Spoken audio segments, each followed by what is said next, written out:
Good evening, everyone. Can you hear me, please? Yes. Okay, that's great.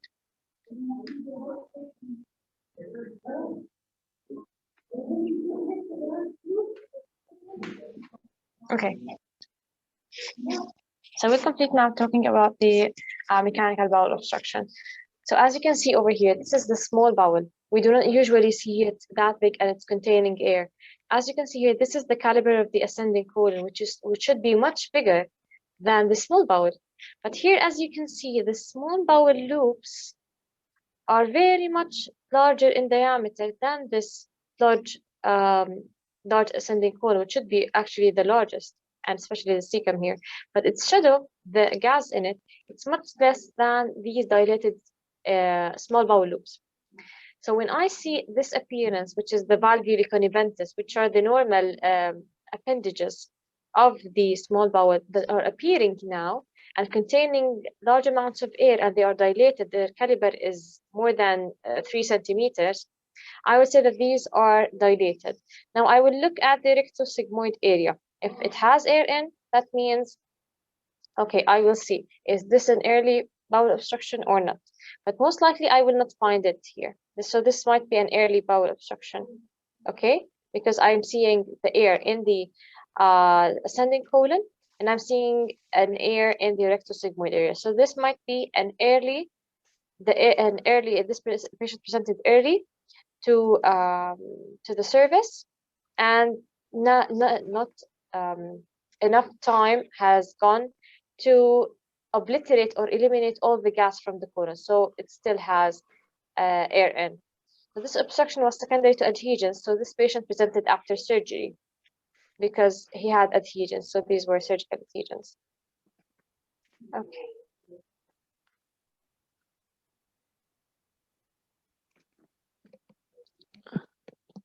I don't know if the... Oh, okay.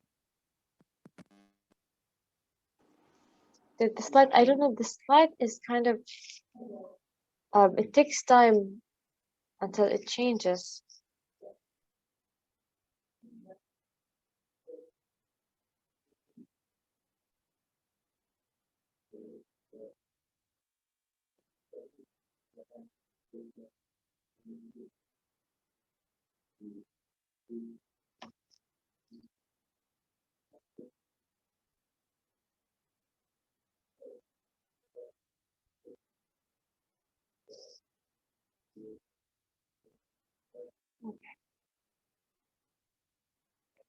Okay, so here is another slide. I hope that it has changed on your screens as well.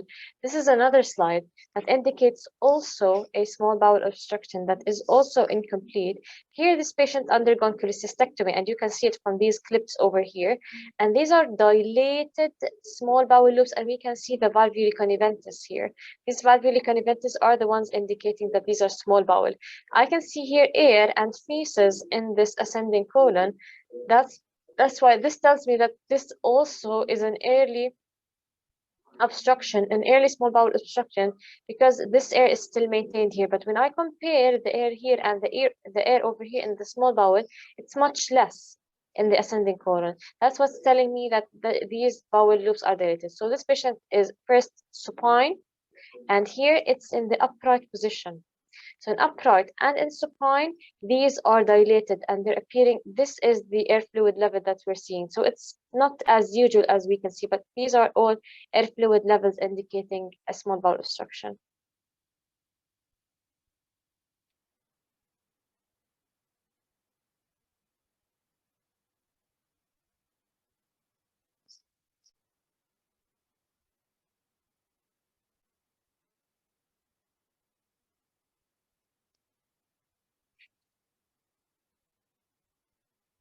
Okay, so this is another CT. As you can see over here, these are all small bowel loops that are dilated. So we discussed previously and in the previous session that usually the transverse colon is right over here. But here, because of these dilated small bowel loops, I no longer can distinguish. I no longer can see the transverse colon properly. So all of these material that is devoid of air bubbles. These are succus entericus as well. These are chyme.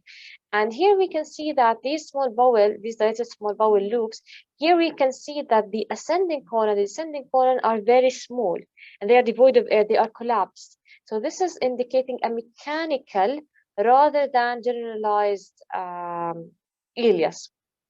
So because I have a certain obstruction point, I will be transferring from a very distended loops to a very small colon over here. This is indicating just a simple renal cyst over here that you can see that is hypodense. But here is pointing out, we're pointing out these very large, small bowel loops that are indicating small bowel mechanical obstruction because I have distal collapsed colon.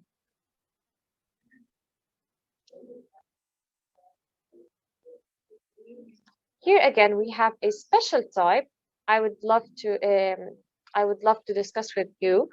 If I had a dilated bowel loops, and distally, I have seen this structure or this this object, let's say, and this thing is hyperdense, as you can see over here.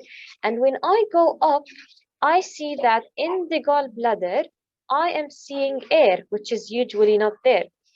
The combination or the triad of small bowel dilatation with an air in the biliary system or the gallbladder and this hyperdense object distally going distally, what do you think the cause of this mechanical bowel obstruction here?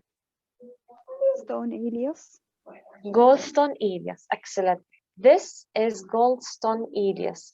Gallstone ileus is usually caused by a big stone irritating the gallbladder wall until it makes a fistula or a pathological fistula with the wall of the duodenum, usually the first part of the duodenum. Then it travels all the way until it reaches the narrowest point of the ileum, which is the ileocecal valve. There it stops and then causes a proximal dilatation of the small bowel. If I saw a small bowel dilatation, and because I have eroding of the wall and an opening and a communication between the cyst or the gallbladder and the duodenum contains air. So this air will go and enter the gallbladder. That's why I will see air in it with the bile there. And this stone over here, as you can see, this is the stone that got dislodged and entered the GI tract. So this combination, this triad indicates a gallstone ileus. It's actually rare. Now we do not see it that much, but it's important because it appears in your mini OSCEs. So it's important to mention. The mechanical bowel obstruction, if it lasts for long enough, it might cause something that we call it a feces sign. So this is not true feces. These are dilated bowel loops here, but we do not see the true feces. It's not true feces in the small bowel. It's rather the combination of the debris and the contrast, a previous contrast that is there. And because of this obstruction, they accumulate together and they cause this feces sign to appear. But this is not true feces. So if I open this bowel loop, for example, intraoperatively, I will not find feces. I will find a collection of debris, a collection of contrast, a collection of everything, but I will not have feces. So this is an important sign when I have a mechanical small bowel obstruction, especially if this patient undergone a previous oral contrast CT or a contrasted CT, and for any reason recently, and then the patient presents with worsening of cases as this patient presents with this feces sign when his case has worsened. So he got back for another CT that wasn't given any oral or IV contrast. So as you can see here, not oral, not IV contrast is given. This is the oral contrast that is remaining, and it's still there because I have a mechanical obstruction. So let's talk just simply about the oral contrast or the GI contrast. We have two types of contrasting. The first one is the single contrast method. The single contrast method that when I give only barium, it gives me the delineation. So this is barium alone. This is barium enema because I'm giving it rectally, and here is the probe that I give with. This is the cannula that I give with this barium. So when I give barium rectally, only barium, this is how the coating of the colon appears. Let me show you the difference between it and the lovely other type, which is the double contrast method. This is the double contrast technique that is usually practiced here in our facility, Jordan University Hospital. Double contrast technique gives better delineation of the mucosal details, gives better delineation of the colon, and gives me the distension I want to see, which is the normal distension, not dilatation, the normal distension of the colon. So here I inject barium and then I inject air. It gives me better delineation and detection if I have any cysts, if I have, any polyps, if I have any diverticuli, it will show better here. So as you can see over here, this is the normal distension of the colon. We said that the small bowel distension is almost up to 3 centimeter. After 3 centimeter is pathological dilatation. In the colon alone, not the cecum, it's 6 centimeter. So after 6 centimeter, it's dilated. In the cecum, because it's the biggest, it's 9 centimeter. Now the cecum itself is the most sensitive to dilatation. So if I have any dilatation of the large bowel, I can just look at the cecum. If this cecum is dilated, this means absolutely I have a mechanical obstruction. So the dilatation of the cecum is the earliest sign of the mechanical obstruction, and as well, it's the most sensitive to rupture. I have seen a patient, I would never forget when I was in my radiology elective, we had a patient that had a sigmoid colon CA, and he was very obstructed. These were dilated. So they proposed putting a stent for him. So they placed a stent in the colon to at least relieve the dilatation.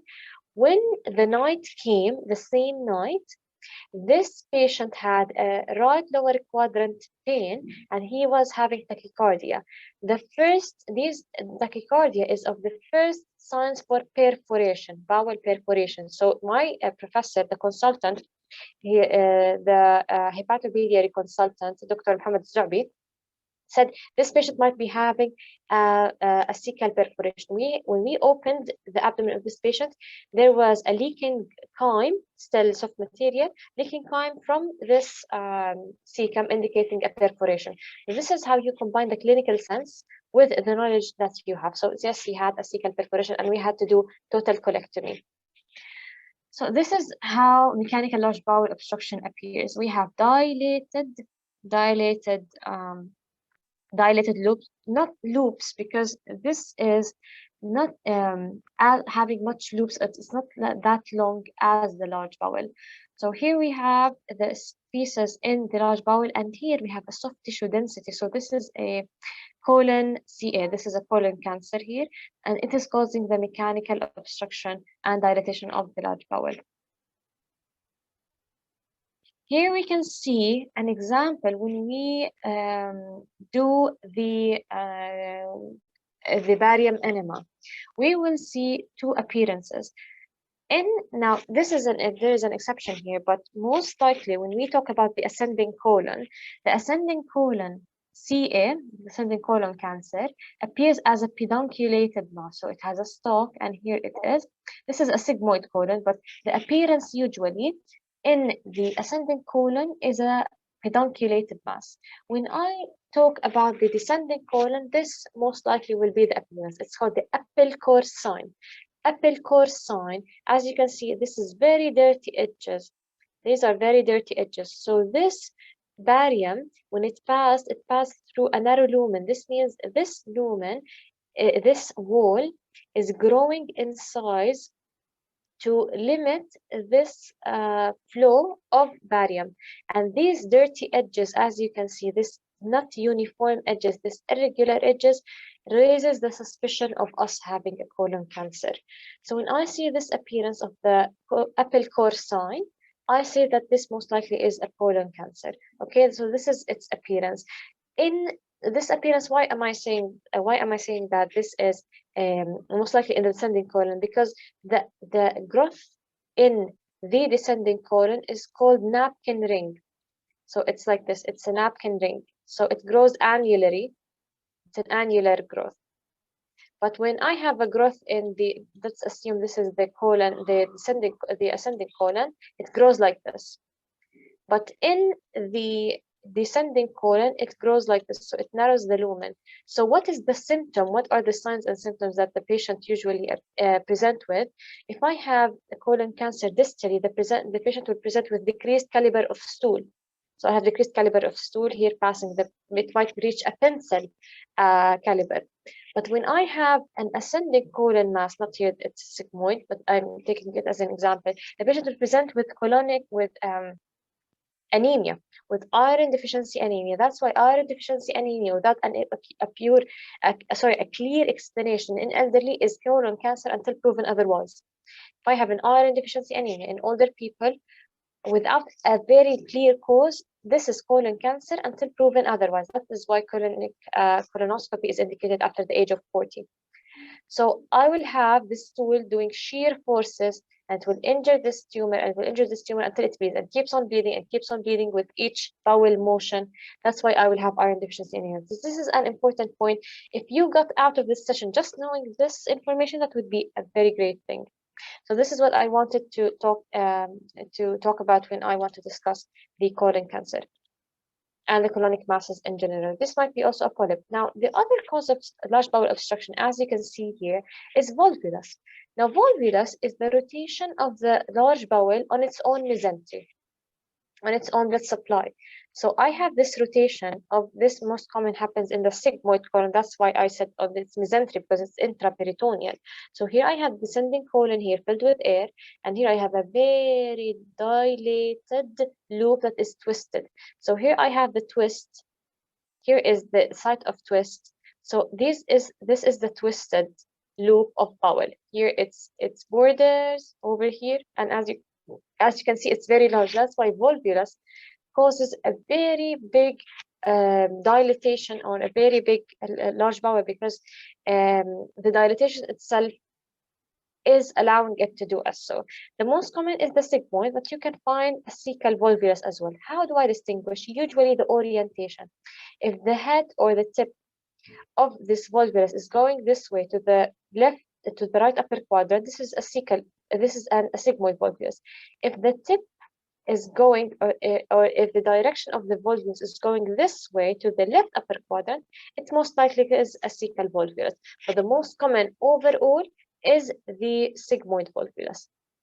Okay, so this is another cause of the small bowel, the large bowel obstruction. As you can see here, the rectosigmoid area is absent. Air is absent. Okay.